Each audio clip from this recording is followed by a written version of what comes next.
Hai everyone, dengan saya Syif Hidayat, kita bahas lagi ini kalimat. Saya bacakan, my employer, saya bacakan dulu ya. My employer forgot to order clerk to mark the necessary commodities in the list in the draft. Kita bahas, my employer, ini kata benda tunggal, majikan saya. Forgot itu adalah forget, forgotten. Forgot bentuk kedua, forgot bentuk kedua artinya itu lupa. To order memerintahkan.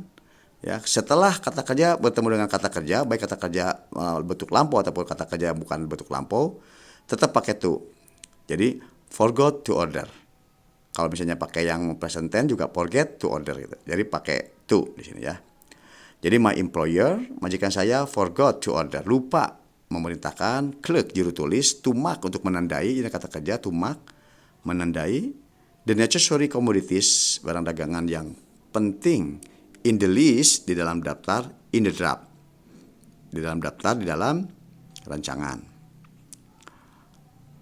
If the minister does not revoke, if the minister does not revoke, di sini minister kata benda tunggal juga, maka di sini bukan do not lagi tapi does not. Ya, the minister does not revoke. Revoke kata kerja mencabut.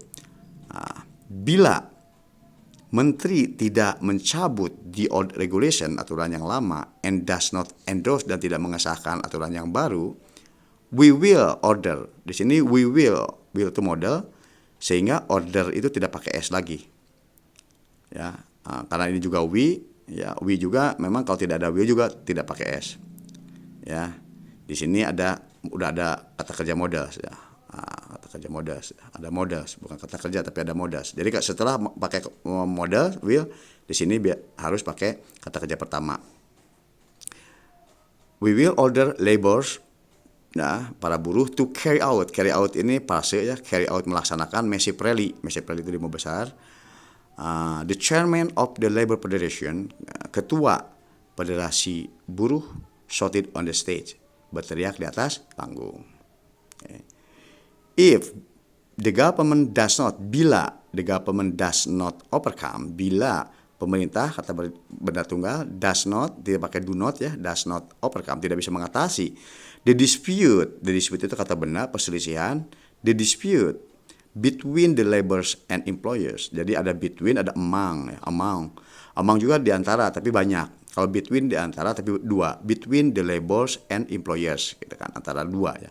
Laborers itu artinya buruh, para buruh, and employers para majikan.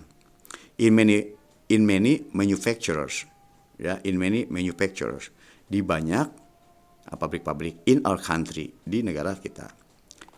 It will cause, ini sama ya, it will cause, will itu modals, jadi di sini kata kerja pertama. It will cause, ya setelah modals will, maka sini kata kerja pertama. It will cause the massive failure, ya, kegagalan yang besar in our country's economy, di dalam ekonomi negara kita. The chief of labor federation told a clerk. Ini told itu kata kerja lampau ya, told. The chief kepala of labor federation, federasi buruh, told a clerk, told atau tell, bercerita kepada seorang juru tulis ya. Oke. Sekarang kita bahas tata bahasanya. Jika kita menerjemahkan kalimat perintah yang dimulai dengan kata jadilah, misalnya jadilah, kita harus menerjemahkan dengan rumus kalimat perintah yang tidak mempunyai kata kerja, yaitu harus menggunakan be. Kalau misalnya jadilah, kita tidak perlu menggunakan kata kerja, tetapi menggunakan kata sifat, namun diawali dengan kata be. Kalimat perintah yang tidak mempunyai kata kerja yaitu harus menggunakan be. Be a cordial clerk. Be a cordial clerk. Jadilah seorang juru tulis yang ramah. Be a cordial clerk. Be a vigilant superintendent. Ya, be a vigilant superintendent. Ya, superintendent. Be a vigilant superintendent. Jadilah seorang pengawas yang siaga. Jadi pakai be, ya, be jadilah. Walaupun kata jadi atau menjadi become a cordial clerk atau become a vigilant superintendent itu boleh, tapi kurang tepat.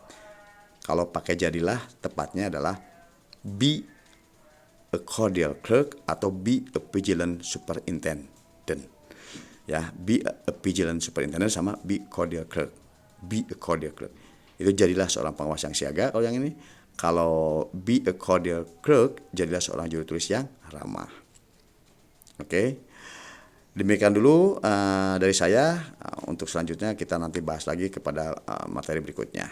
Sampai jumpa.